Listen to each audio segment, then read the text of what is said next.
Hi, everybody. Laura Eisenhower here. I just want to bring some attention to my subscriptions and things about what's unfolding for the next couple months for me, and just some updates. So the person that sends out my newsletters is dealing with a lot of personal stuff and health issues, and I don't want to bother her with anything at this moment, and it's going to take a bit to maybe find somebody new or learn it myself. But I do have a private group on Facebook called Cosmic Gaia. And basically that's where I plan on sending my audio reports, probably bi-weekly for, what's going on astrologically.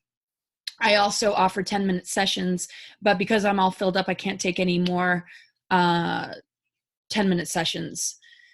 But what I have decided is that I'd like to put that offer still out, but maybe not doing it for each person every month, but just sort of on a really when you need it most sort of basis, and sometimes through writing instead of verbally. If they're real quick reports that are just more personal about your own chart, I can answer quick questions. I can participate a lot in the Facebook group and answer questions underneath any of the audio that I do. And I always want, people to feel like they're getting something from the subscriptions, but it really helps me to have, a flow of something coming in every month so I can do my other work, like finish 3 books that I have in the works. I'm also going to be doing a lot of traveling. And so if I do too many sessions, I can't do all that. And it would be wonderfully supportive to have subscribers for $4.99 a month. And again, that would come with that closed Facebook group, Cosmic Gaia.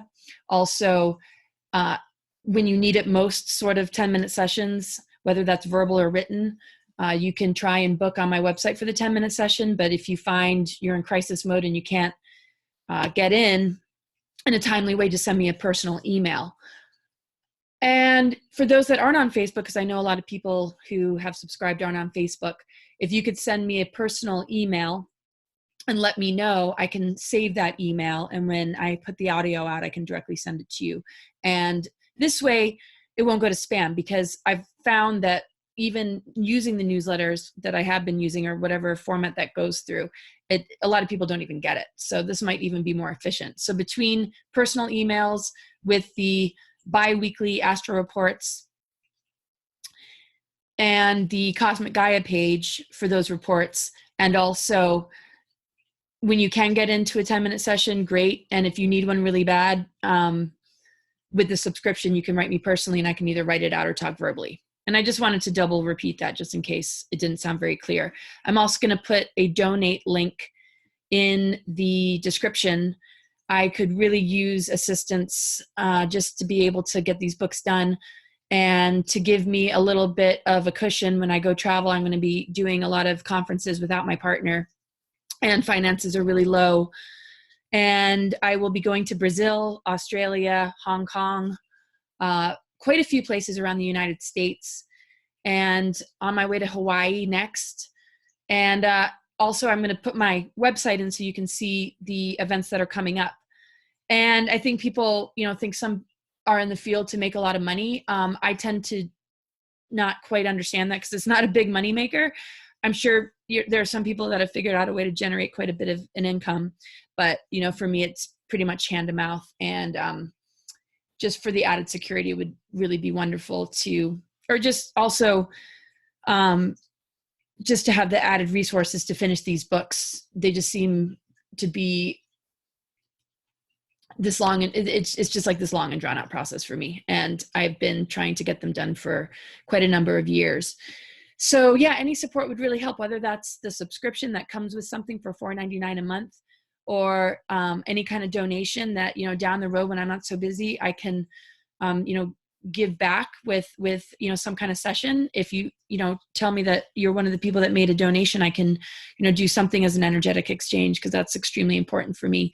I could just use, some assistance right now before I launch on all these travels, and attempt to get these other projects completed, because I want to keep up with the important stuff that's also going on in the news and in the world. And so I appreciate that. I want to kind of give people a sample of the kind of things that I do with the bi-weekly astro report. For example, Tuesday, Venus enters Pisces, and the Piscean energy is very much about connecting to our creative imagination and our multidimensional awareness and spiritual energies. And with Venus there, it takes us into sort of the mystical realms of the heart when we really, think about maybe those past lives that we had when we are in a little bit more of a, I don't want to say the word fairy tale, but more of a mystical sort of love story scenario. And it's really going to be a wonderful transition to go into Pisces, because it always kind of elevates our heart into the things that are beyond this matrix. And there's so much craziness going on. So that will be, really nice. And pretty much immediately after it goes into Pisces, it's going to make a harmonious aspect to Uranus. And Uranus is the planet of shock and upheaval that leads to great awakening. But Uranus, when it makes a difficult aspect, can very much be about shock and upheaval that creates a lot of crisis in our lives until we get to the other side and allow it to wake us up. But in a harmonious flow, it tends to bring us a lot of epiphanies and insights. It helps us to connect with our inner truth and our inner sense of sovereignty. And so working with Venus and Pisces, more than likely we're going to feel a certain neutrality, but not like a numb sort of neutrality, but a feeling of expansiveness, but in sort of a higher chakra kind of love expression. Because Uranus takes us into the truth frequency and sovereignty. It's more in a universal loving energetic that isn't maybe so needy or so emotional. So it's that nice balance of feeling a lot of love for self and love for others without kind of the imbalance that can come from having some difficult emotions surrounding love. And so Uranus is the great liberator. And it doesn't mean that liberation as far as like the endings of partnerships, where often the friction with Uranus can create endings or separation. The positive flow of Uranus is that we're able to be truly who we are and walk side by side with somebody who's able to do that as well. And if it's not about a partner, it's our ability to really feel in oneness or deep connection with the unified field and 0 point energy. And so if it's about a partner, we might feel, if we have a partner or moving into a relationship, that we're able to hold that vibration together, which is really important in this ascension window. So it's really something to soak up when we feel into the energy of Venus sextile, which is a harmonious aspect, Uranus, because it just elevates us and kind of pulls us out of the lower emotional energies that can come with, love, which means, it can just kind of help heal us or purge out some of the things that are still stuck in there. Because Uranus, again, is like a reset.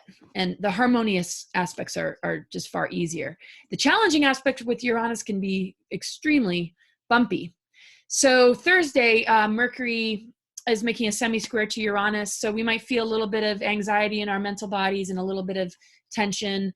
But it's actually going to finally station direct. So this has been a crazy Mercury retrograde for a lot of people because Mercury spent a lot of time next to Chiron, the wounded healer. And Chiron brings up childhood wounds. It brings up health issues, maybe makes us susceptible to injuries.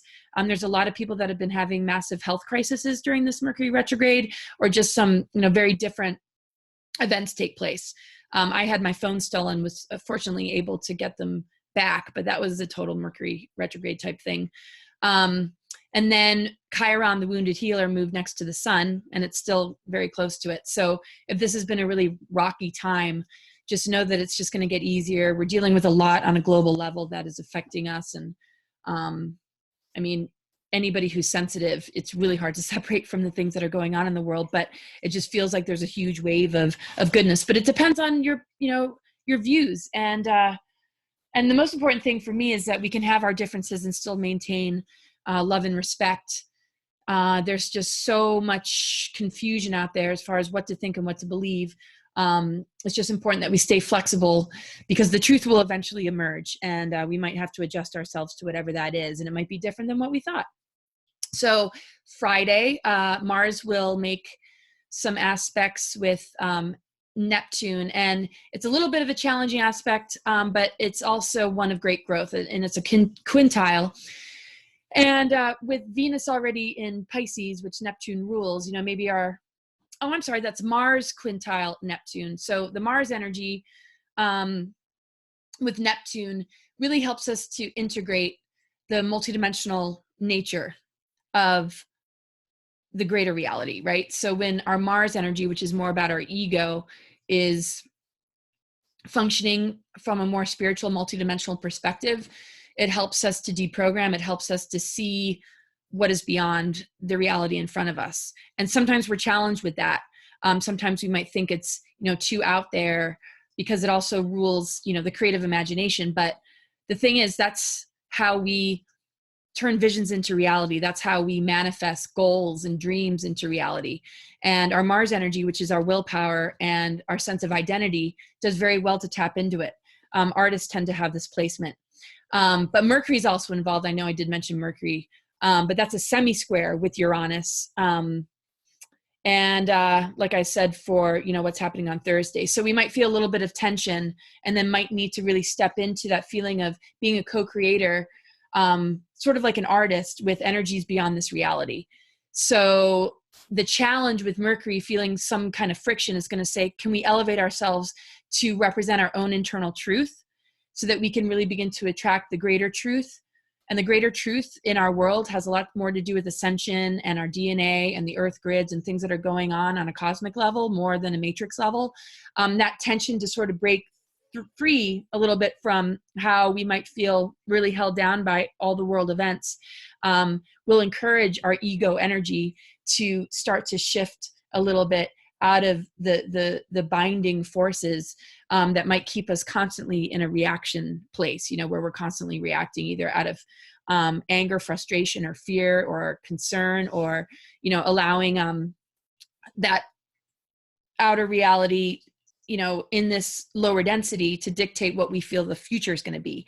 So it'll call us to just be a little bit more creative and responsible for our destiny, and not so much at the mercy of everything that comes in, because it very much can trap us. And that's why, we want to work for justice, but never forget, what the true reality is as far as what we're unfolding into, and not let that determine it for us. So there's going to be like good tension, breakthrough tension hitting Mars and Mercury, with the energies of Uranus and Neptune. So again, Neptune is the creative imagination. Uranus has to do with a truth frequency and more sovereignty. So as we feel inspired in our mind to break free, we'll begin to, step into an ego identity that's much more connected with maybe our spiritual values or our capacity to co-create with the elements and with the cosmos and with the earth, instead of just feeling like just stuck in the battle all the time.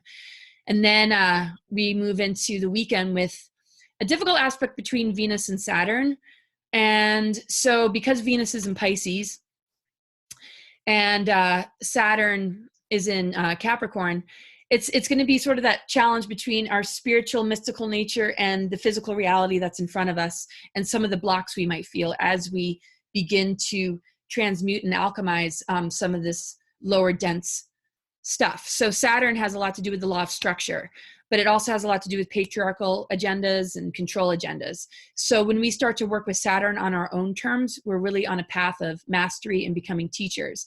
And so we're going to, kind of like maybe feel the stuckness of Saturn, but then we can encourage ourselves to work with the law of structure through creating disciplines that serve our spiritual nature. It might be changing a bad pattern or habit, maybe doing, spending more time in nature, doing more for the body, more for body spirit integration, and just recognizing that, we have to give ourselves that gift so that we can work with the law of structure, raising its vibration out of the control matrix and into self-mastery and being a guide and teacher for others. Because everything we get through, everything we overcome is what makes us a guide and teacher for others. Not telling them what to do, but inspiring them how to find, their own footing and their own creativity, their own visions and dreams, and just reminding them who they're really made of, because ultimately that's the ultimate that we're learning is who we truly are and what we're made of. And we're not all meant to be the same, but we can all help each other to be the best of ourselves. And over the weekend, Mars also enters Gemini. And so that'll put a lot of power and energy and willpower to our ideas, our thoughts, and our mental minds. and coming out of a Mercury retrograde. I think we're all just going to be really excited because the Mars energy is going to amp up the Mercury that rules Gemini, and we might feel really ready to make some decisions. So if you've been really foggy and sort of scattered and at a loss for the last couple of weeks, by the weekend, you should probably feel very assertive and ready to, say yes to certain things and even no. But clarity, the return of clarity. Mercury retrogrades are very much about inner processing. And so when we try and do too much in the outer world, that's the reason it can meet with resistances or things that are just, that don't necessarily work out very well. And that's why it has such a great reputation, right? So anyway, I hope, this is helpful. And I would love it if you jumped on board and subscribed, joined the Facebook group, Cosmic Gaia. And if you don't want to do Facebook, we can find a way to connect so that I get your email and make sure that you get the audios. And I'll put the donation link in. So if you are able to, that would be wonderful if you would be able to support me in my travels for the next couple months. And some of the things that I mentioned before, as far as me being able to create more space to finish these books. And there's 3 of them in the works. One is about the return of the cosmic ether. The other one is about into the unified field. And the other one is about guardian of timelines, being a guardian of timelines. But it's much more about the exopolitical secret space programs, things regarding the Second World War and our galactic history. And just, so that's just a little bit of a little bit of information about those books. But anyway, they're close to done. I just need to get them done. Thank you for your support, and have a wonderful week, everybody. And I look forward to connecting next time. Okay, bye-bye.